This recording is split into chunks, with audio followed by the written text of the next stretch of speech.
A'udzubillahi minasyaitonirrajim. Aku berlindung kepada Allah dari godaan setan yang terkutuk. Bismillahirrahmanirrahim. Dengan nama Allah yang Maha Pengasih lagi Maha Penyayang. Surah Al-Maidah ayat 14 sampai ayat 17.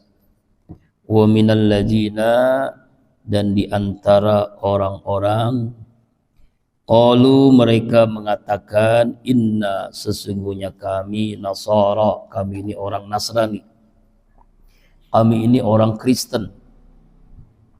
Akhazna, yang kami telah mengambil misaqahum, janji mereka. Fanasu, tapi mereka ini melupakan.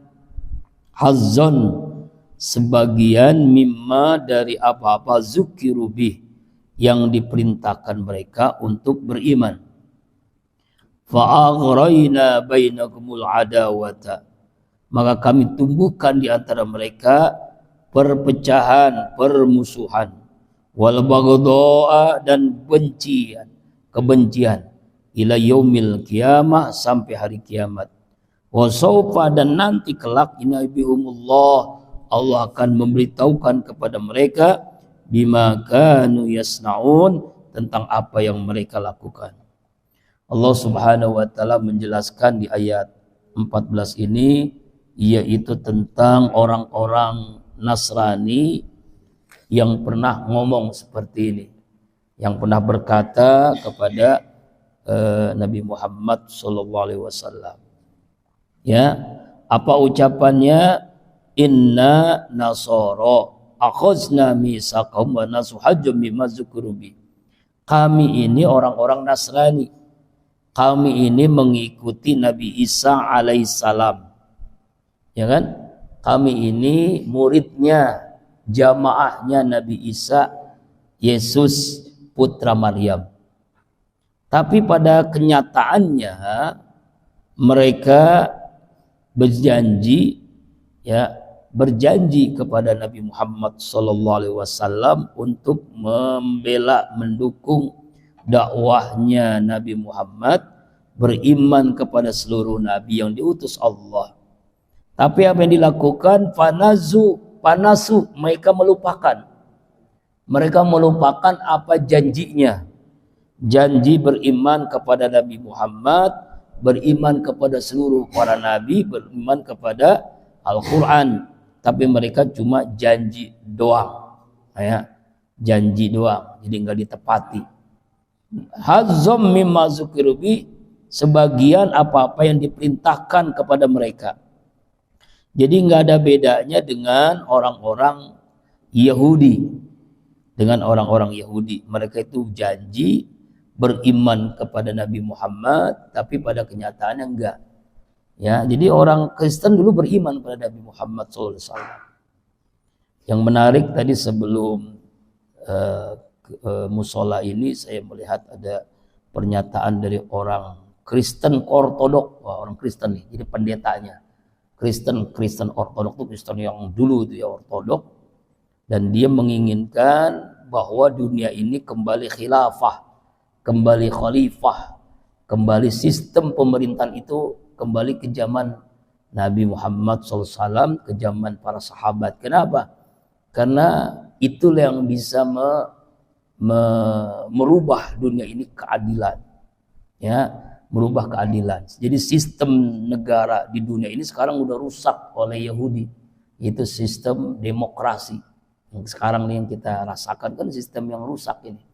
Berbeda dengan sistem khilafah, khalifah. Nah itu orang Kristen sendiri ngomong begitu. Pendetanya sendiri Ortodok ngomong begitu. Jadi berarti memang ya kita ini kadang-kadang dibohongi gitu ya.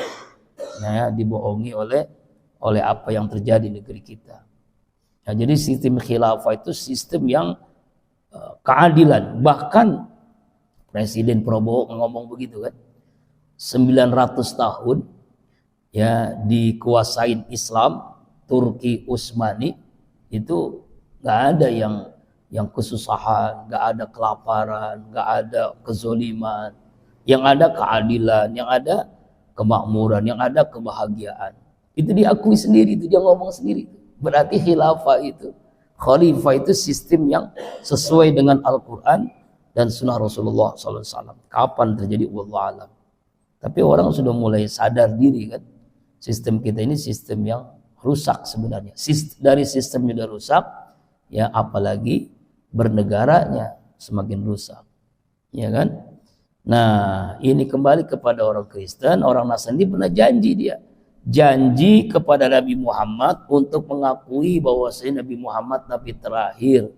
Yesus itu Nabi seperti Nabi Muhammad, hamba Allah, Nabi Allah, bukan anak Tuhan. Dia janji itu. Tetapi apa yang terjadi? Fanasu, melupakan. Mereka sengaja melupakan.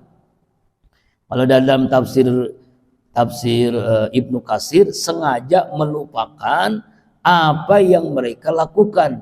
Hazzum mimma zukiru bih, sebagian apa yang mereka perintahkan untuk beriman. Jadi mereka ini janji doang. Nah, seperti pemimpin kan umumnya kan janji doang, lagi kampanye ngomongnya enak, akan begini, tapi setelah itu lupa. Itu janji doang, jadi lupa dengan janjinya. Ini yang terjadi di umat-umat Nasrani, umat Kristen ini janji beriman kepada Nabi Muhammad, tapi sama aja dengan orang-orang Yahudi.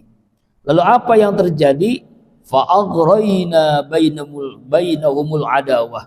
Lalu kami tumbuhkan, ya, jadi Allah berikan kepada mereka di antara orang-orang Nasrani tadi al-adawah, permusuhan, perpecahan, permusuhan atau perpecahan. Wal baghdha, dan kebencian di antara mereka sendiri ila yaumil qiyamah, dan itu berlangsung sampai hari kiamat.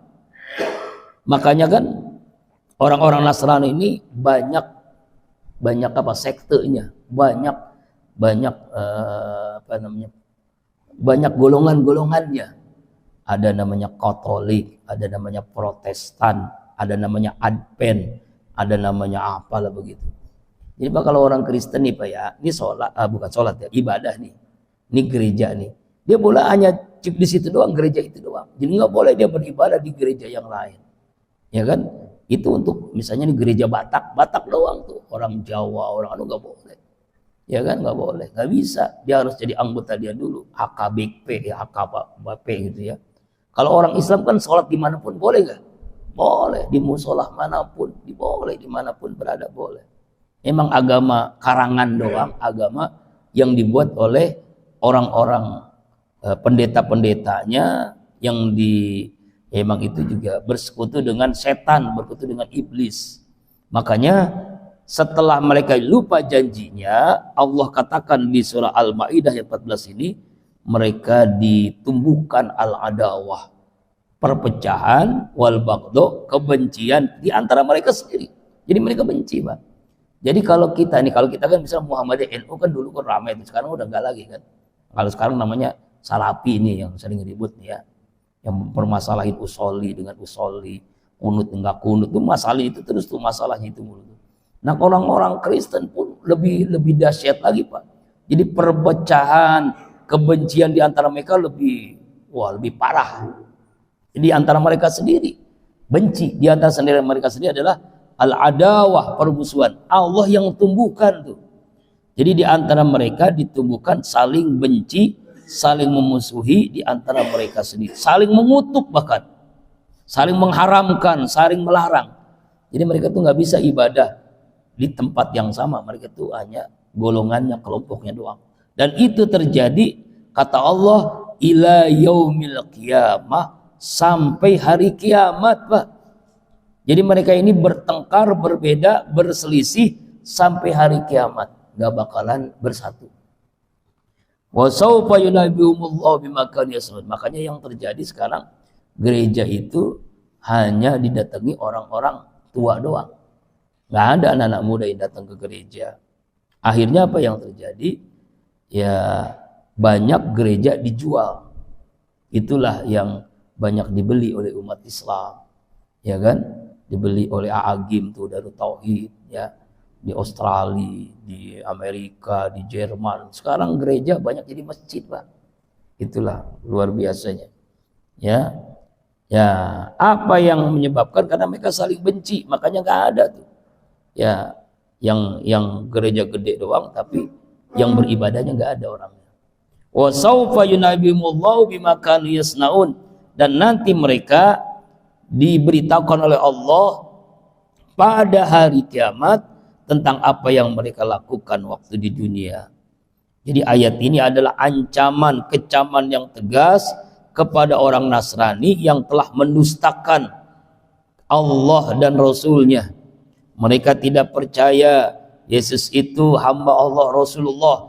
Mereka lebih percaya Yesus itu anak Tuhan. Ya, tuh makanya ini kedustaan yang membuat ancaman keras kepada mereka dari Allah Subhanahu wa taala. Padahal Allah itu maha suci, maha tinggi, lam yalid walam yulad, tidak beranak dan tidak diperanakan. Gak mungkin Allah itu punya anak. Ini yang mereka ini. Makanya dalam surah Al-Fatihah kan kita selalu membaca apa? Ghairil maghdubi alaihim waladhdallin. Bukan jalan orang yang dibenci. Jalan siapa itu? Orang-orang Yahudi, waladhdallin, dan bukan jalan yang tersesat. Siapa itu? Orang-orang Nasrani, orang Kristen. Ya ahlul kitab, wahai ahlul kitab. Ayat ini ditujukan kepada ahlul kitab, berarti orang-orang Yahudi dan Nasrani, yaitu para pendetanya, para pemuka agamanya. Qad ja'akum rasuluna, telah datang kepada kalian rasul kami, utusan kami. Siapa itu? Nabi Muhammad sallallahu alaihi wasallam. Yubayyinu lakum katsiran mimma kuntum tukhfuna minal kitabi, yang dia Nabi Muhammad itu menjelaskan untuk kalian semua, kasiron, kebanyakan, mimma kuntum tukhfuna, yang kalian ini telah menyembunyikannya, yang menyembunyikan minal kitab, dari isi kitab Taurat, dari kitab Injil, wa yafu an kasir, dan dia membiarkan dari yang banyak hal.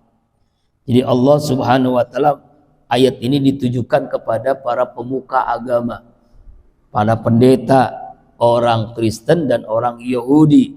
Wahai ahlul kitab, ya, telah datang kepada kalian seorang rasul, yang utusan Allah, yang menjelaskan, yang banyak menjelaskan dari isi Al-Quran yang kalian sembunyikan.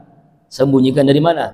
Dari kitab yang Allah turunkan, yaitu kitab Taurat dan kitab Injil. Mereka sembunyikan tuh. Bahkan bukan hanya menyembunyikan sebenarnya, mereka mengganti dengan ayat yang lain, mereka merubah, mereka menghilangkan, jadi merubah tuh. Itulah mereka ini. Jadi saking jahat-jahatnya orang-orang Yahudi, orang Nasrani merubah ayat-ayat Allah, merubah firman Allah. Kenapa? Karena mereka ini merasa ya ya pengen dapat duit sebenarnya, intinya dapat duit. Jadi gini, jadi kerajaan besar Romawi dan sebagainya itu memerintahkan kepada pendeta, jadi kalau ayat-ayat dalam Taurat, dalam Injil yang membuat kekuasaannya goyang, ganti itu, ya. Atau ayat-ayat tentang Nabi Muhammad, rubah tuh, nggak ada tuh, Nabi Muhammad tuh bukan Nabi terakhir, ya. Jadi ayatnya ada, bahkan dalam ayat-ayat sebelumnya kita jelasin, mereka ini kenal Nabi Muhammad, lebih kenal dibandingkan dengan anak cucunya sendiri, saking kenalnya. Tapi mereka sembunyikan, ya. Termasuk hukum rajam bagi para pezina, muhson. Hukum rajam itu nggak ada dalam agama mereka, ya hanya dalam agama Islam, ya. Ya hukum merajam, hukum pidana, mencuri dipotong tangan, ya kan ya. Mereka sembunyikan tuh. Mereka sembunyikan secara nyata. Makanya di ujung ayat apa?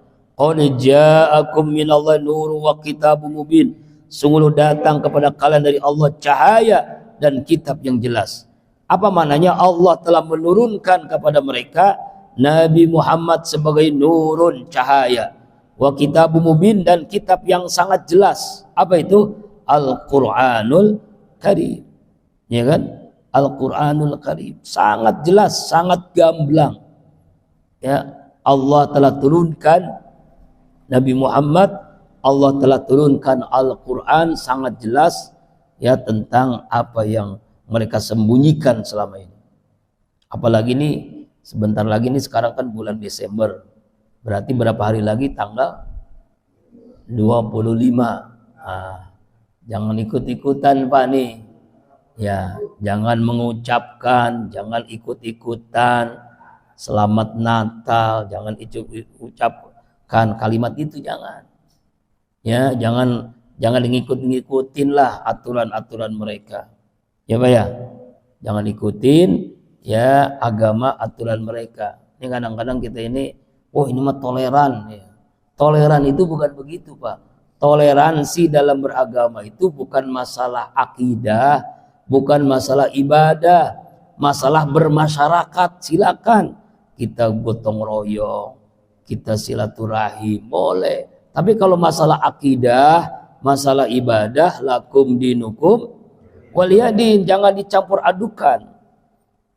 Ustadz, mereka waktu Idul Fitri ngomong begini, selamat Idul Fitri minal aidin, itu silakan, dia yang ngomong. Kalau kita jangan mengucapkan selamat Natal tahun baru. Waduh.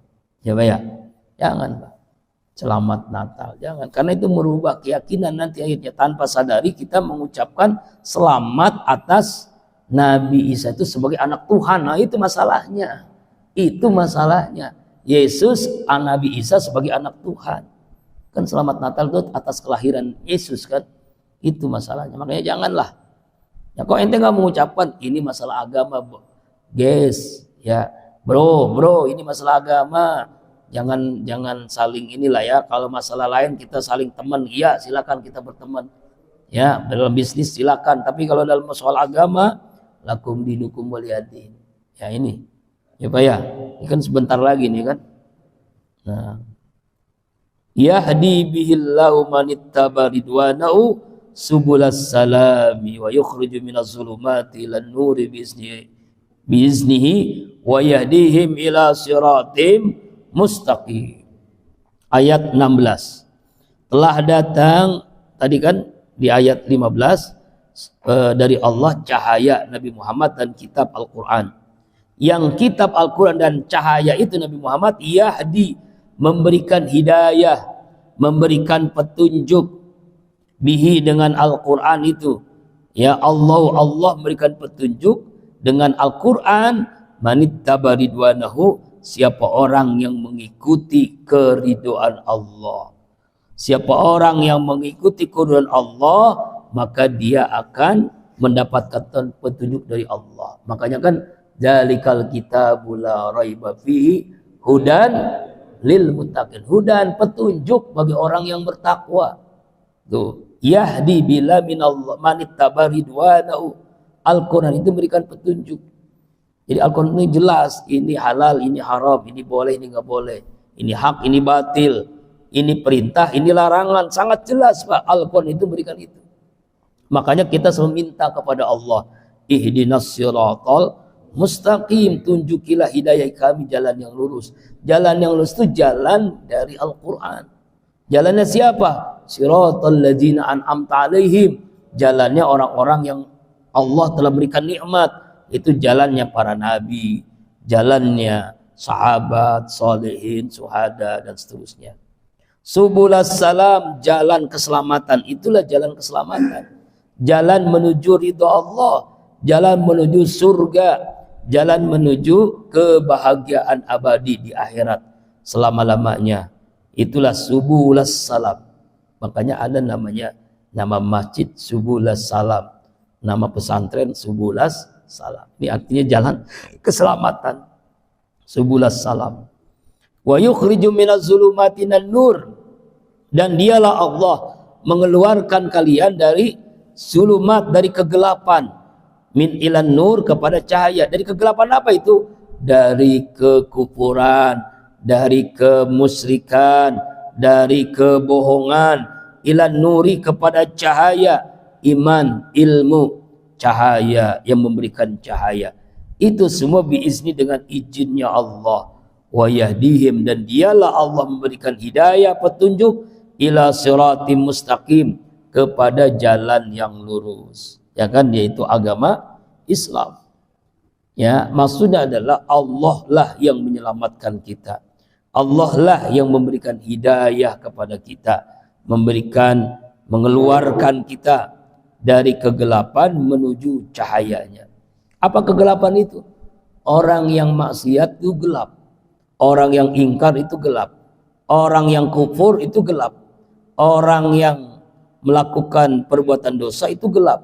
Ilan nur, kepada cahaya, cahaya iman, cahaya akidah, cahaya ridho Allah, cahaya ilmu. Ya kan ya? Jadi jangan milah, jangan jangan terpukau dengan keadaan orang-orang kafir.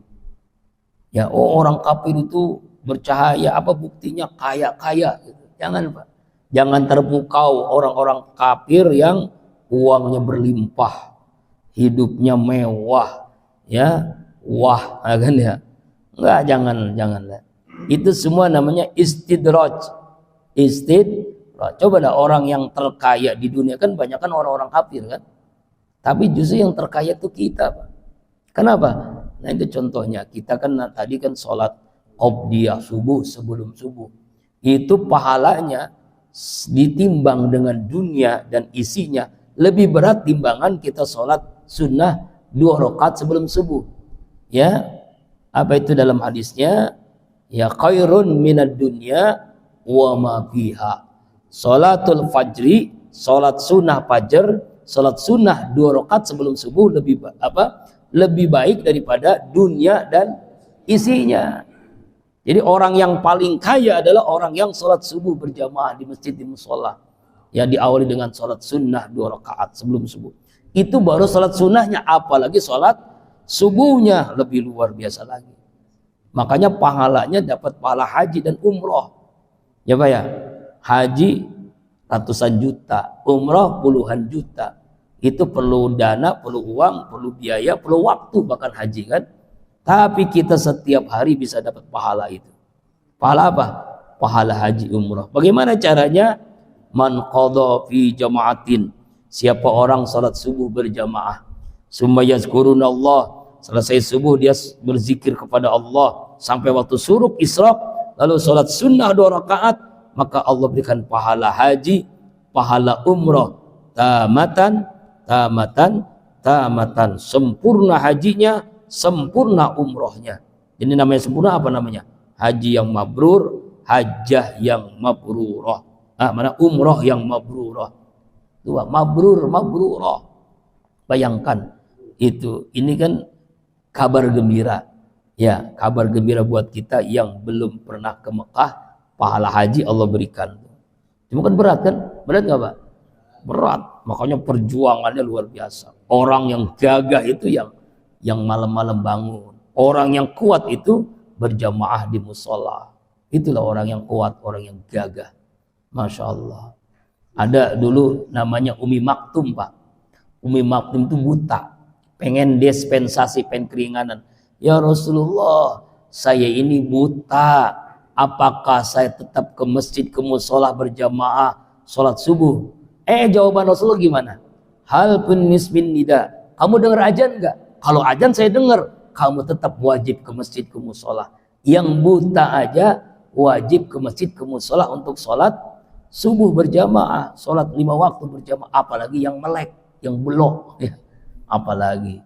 Nah, inilah kadang-kadang kita ini alasannya banyak banget ya.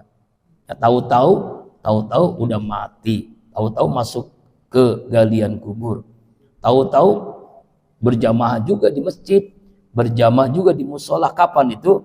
Ketika ada yang manggil, inna lillahi wa inna ilaihi rajiun, telah meninggal dunia fulan bin fulan. Bapak-bapak semua, yuk kita ke musola, kita nyolatin almarhum nih. Ya, tumben-tumbennya ke musola, ke masjid, di depan imam. Bayangin, tumben-tumbennya ke masjid, ke musola, tahu-tahu udah di depan imam. Jadi bapak mau depan imam mau belakang imam? Ya, belakang imam ya, belakang imam dulu, nanti pasti di depan imam. Namanya apa tuh? Sholat jenazah ya. Allahu Akbar. Terakhir ayat 17. Laqad kafara allazina qalu innallaha wal masih ibnu Maryam. Ini nih dalilnya Pak, ini dalil kenapa kita haram mengucapkan selamat Natal. Kenapa kita haram mengikuti Natalan bersama? Karena dalilnya jelas, Al-Maidah ayat 17 ini. Laqad kafara allazina qalu, sungguh benar pasti kafir orang-orang yang berkata innal wal masih ibnu Maryam, sesungguhnya Allah dialah Al-Masih putra Maryam. Tuhan itu adalah Yesus. Yesus itu kalau kita nyebutnya Isa, kalau mereka namanya Yesus, sama aja ya. Ya, putra Maryam. Telah kafir orang yang mengatakan bahwa Tuhan itu adalah Yesus. Qul, katakanlah ya Muhammad, faman yamliku minallahi syai'an, siapakah orang yang memiliki terhadap Allah sedikit pun, sesuatu pun kekuatan.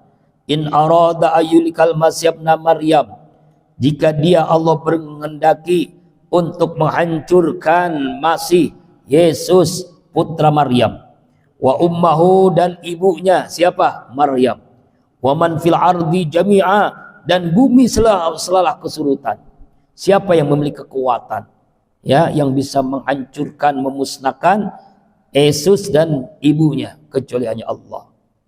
Walillahi mulkus samawati wal ardh, bagi Allah, milik Allah lah kerajaan, kekuasaan langit dan bumi. Wa ma bainahuma, dan di antara langit dan bumi.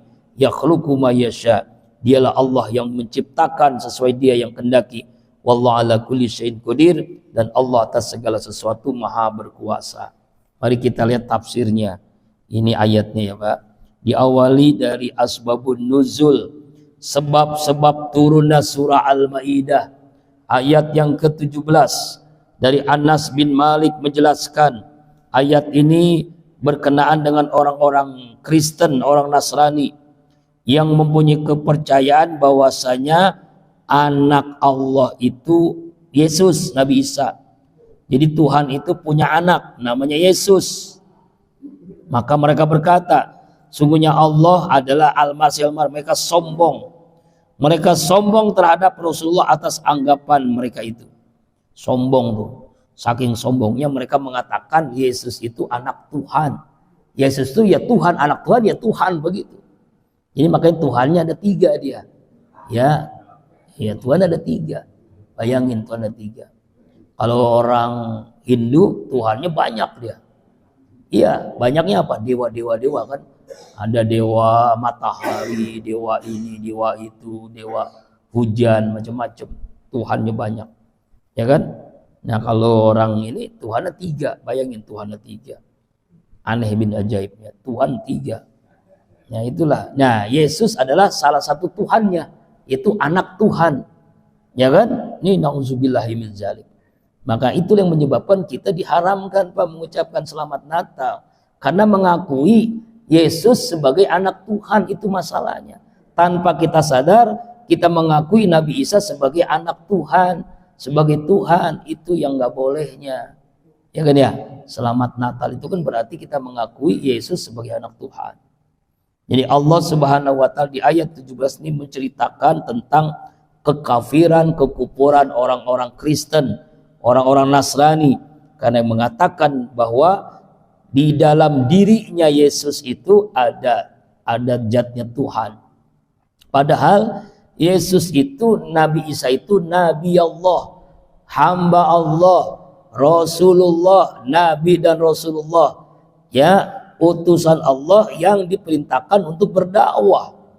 Ya, hamba Allah, manusia biasa, bukan Tuhan. Kalau misalnya Yesus itu anak Tuhan, lebih hebat lagi Nabi Adam. Kenapa Nabi Adam lebih hebat? Kalau Yesus, Nabi Isa punya emak, kan masih punya emak. Kalau Nabi Adam emaknya siapa? Nggak punya bapak, nggak punya emak kan? Nabi Adam siapa bapaknya? Emaknya siapa? Harusnya yang disembah Nabi Adam dong kan ya. Kalau Yesus kan masih punya emak, yaitu Maryam, ya kan ya. Nah ini kan kadang-kadang mereka ini aneh bin ajaib. Ya pakai akal logika apapun mereka tidak akan nyambung sebenarnya. Itu doktrinnya begitu tuh. Doktrin yang salah. Makanya banyak orang-orang yang akhirnya Allah berikan hidayah. Kalau mereka mempelajari Islam, belajar Al-Quran, pendeta banyak yang masuk Islam, biarawati banyak yang masuk Islam. Yang parahnya ustadz yang masuk Kristen, itu parah tuh. Nah, aneh itu. Kenapa begitu? Karena duit, karena fulus, karena harta. Karena ada kan yang terkenal ya, siapa itu? Ya, yang masuk agama Kristen jadi pendeta, ustadz jadi pendeta. Nauzubillahi min dzalik. Allahu akbar walillahil hamd. Yang lebih parahnya lagi, ini ada seorang, jadi di wisuda gitu ya, wisuda seorang pastor gitu, Kristen di wisuda jadi berhak jadi pastor. Emaknya itu muslimah berjilbab. Ya Allah ya Rabbana. Dan seneng gitu, anaknya jadi pastor tuh seneng. Keluarganya hadir lagi. Kalau kita mau wisuda gitu, wisuda jadi pastor gitu, senang. Keluarnya jilbab muslimah semua di Lampung, di Lampung, Pak. Itu anaknya jadi pastor, jadi pendeta, senangnya luar biasa. Seperti wisuda orang sarjana begitu. Hadir dia, ikut, pakai jilbab semua perempuan. Ya Allah, muslimah. Khawatirnya nanti di akhirat nih emaknya nanti. Iya, di dunia mungkin dia boleh lah, dia senang. Kalau jadi ustadz kan senang luar biasa. Ini menjadi pastor. Di akhirat, Pak, kan ada orang yang gara-gara anak masuk neraka. Padahal emak ibunya, bapaknya itu sudah di surga.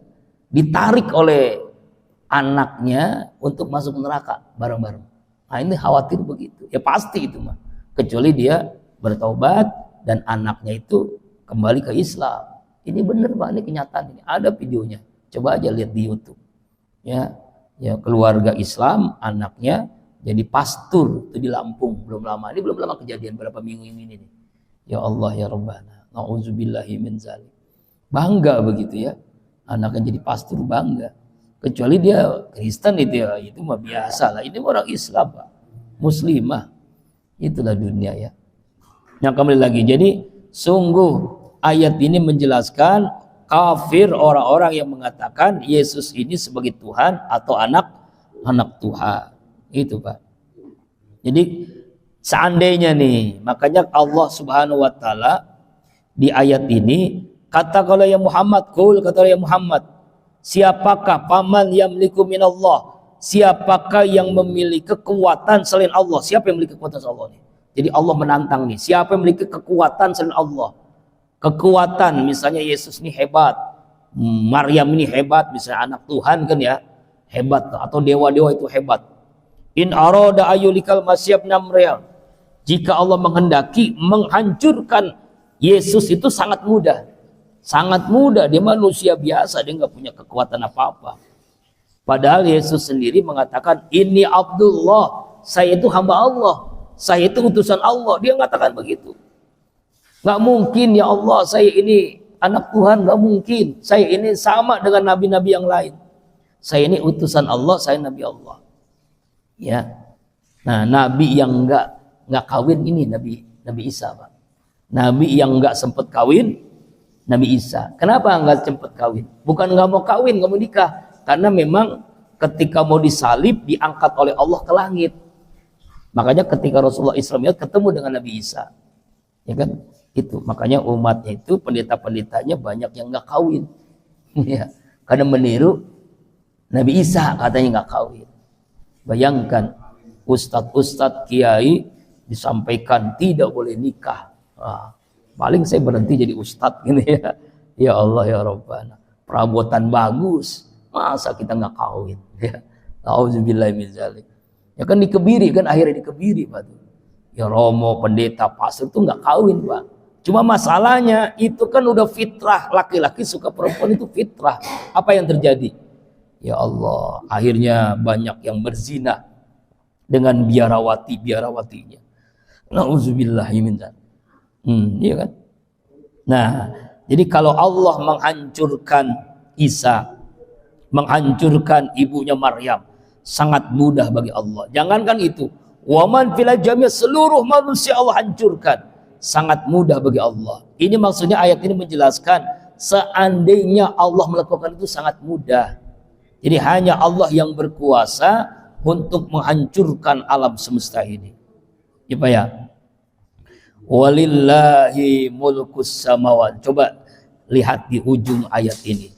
Bagi Allah milik Allah. Mulkus samawati wal ard, kerajaan kekuasaan langit dan bumi.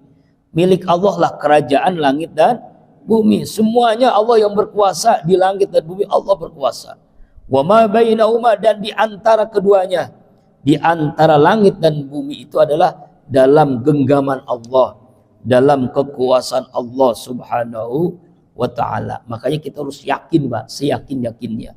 Ya, hasbunallah wa ni'mal wakil, ni'mal maula wa ni'man nasir.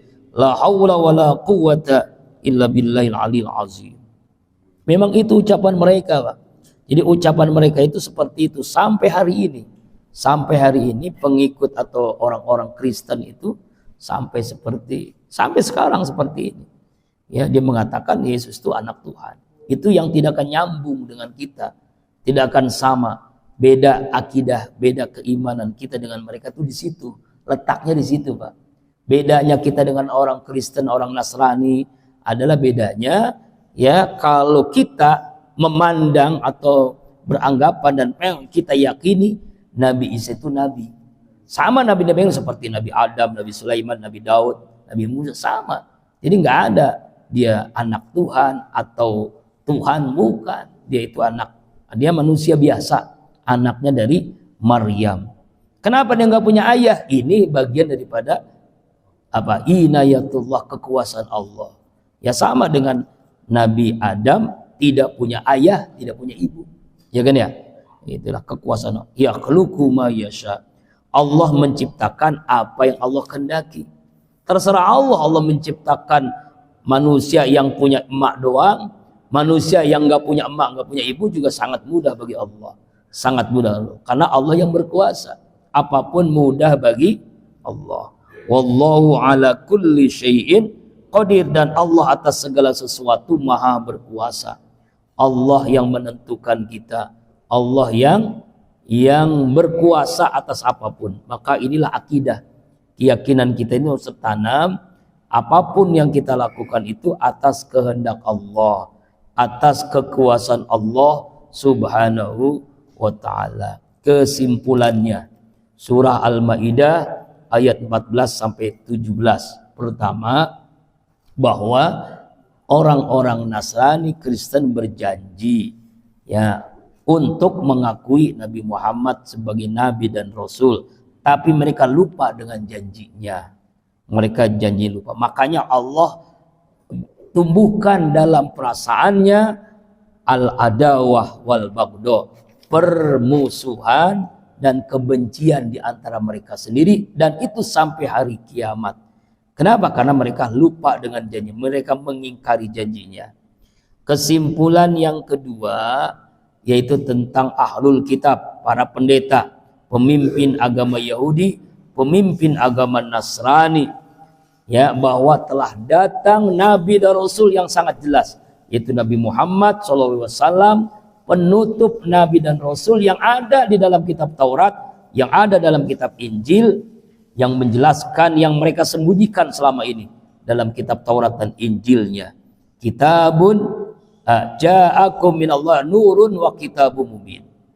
Kesimpulan yang ketiga, Allah memberikan petunjuk hidayah kepada orang yang mengikuti ridhonya Allah, subul salam, jalan keselamatan, dan Allah mengeluarkan dari kegelapan menuju cahayanya dengan izin Allah, dan Allah memberikan petunjuk kepada jalan yang lurus. Terakhir, kesimpulan surah Al-Maidah yaitu orang yang mengatakan bahwa Yesus anak Tuhan atau Yesus Isa itu Tuhan adalah kafir.